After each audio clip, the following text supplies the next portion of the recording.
Stagnation. Is it good or bad? In my opinion, it isn't necessarily a bad thing, or really a good thing.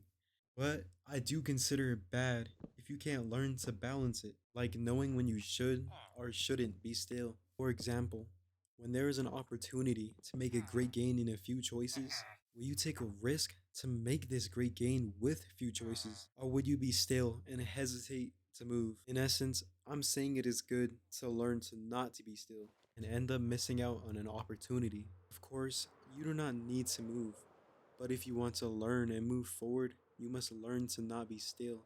Being still can also make the wall you're probably already faced with an even harder wall to break through or overcome. Now, being still can also be seen as lukewarmness, spiritual apathy, or even procrastination in religious terms. So, yes, being still can also harm us in our journey with God.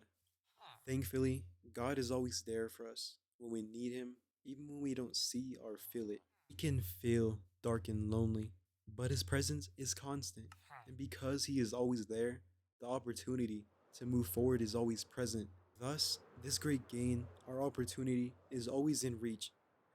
Will you stay as you are and remain in stagnation, or grit and move forward for better? Is what I like to think of when faced with stillness or a wall. I started thinking this way the more I got closer to God. The closer I get, the more my flaws seem to reveal themselves, which in turn I can further move forward for betterment or to reach this opportunity. God consistently gives us this chance to be better, or we could simply choose to remain stagnant, which also shows how merciful and kind He is. And this opportunity that I keep mentioning and speaking on, it can be anything really. Anything that is from God can be seen as an opportunity.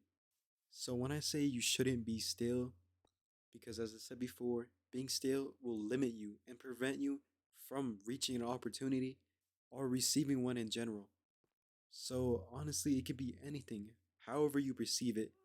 But sometimes it is not just how we perceive it, it is simply an opportunity. And once again, try to learn not to be still, or just when to balance it, because opportunities are already missed in a blink of an eye.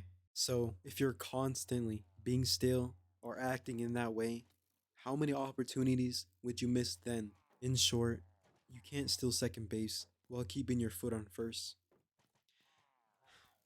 Anyway, that is all for this video. Thank you for watching.